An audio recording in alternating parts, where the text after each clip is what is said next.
बजे ये गाना।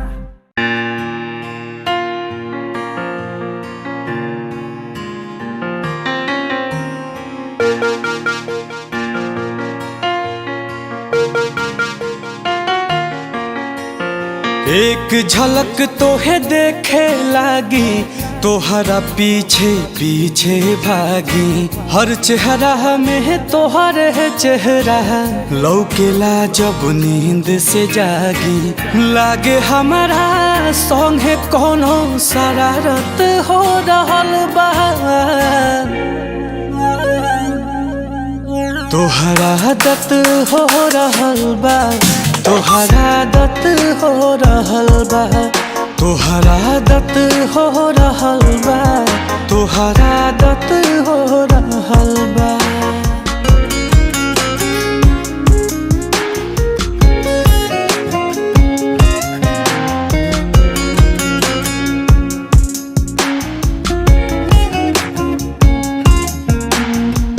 जादू कौन चला के हमके दीवाना तू कैलू, कब ना जाने तू कैसे दिल में आके समैलू।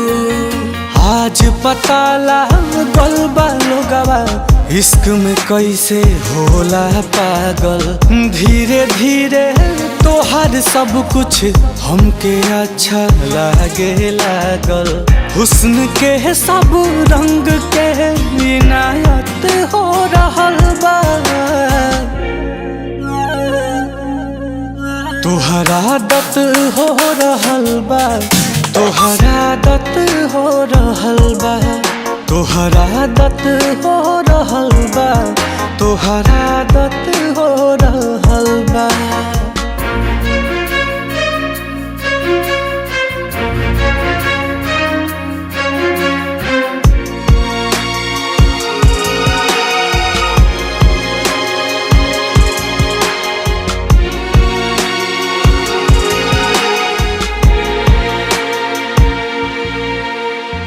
चांद कोरा में आके चांदनी बरसावे।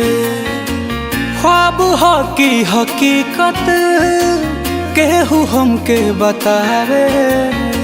ई कैसन एहसास नया हो छैले बाई कवन खुमारी। उतरे नाई नशा चाहत के छूट रहल बा दुनियादारी। मीठा मीठा दर्द से हरारत हो रहल बा। तोहरा आदत हो रहल बा, तोहरा आदत हो रहल बा, तोहरा आदत हो रहल बा, तोहरा आदत हो रहल बा।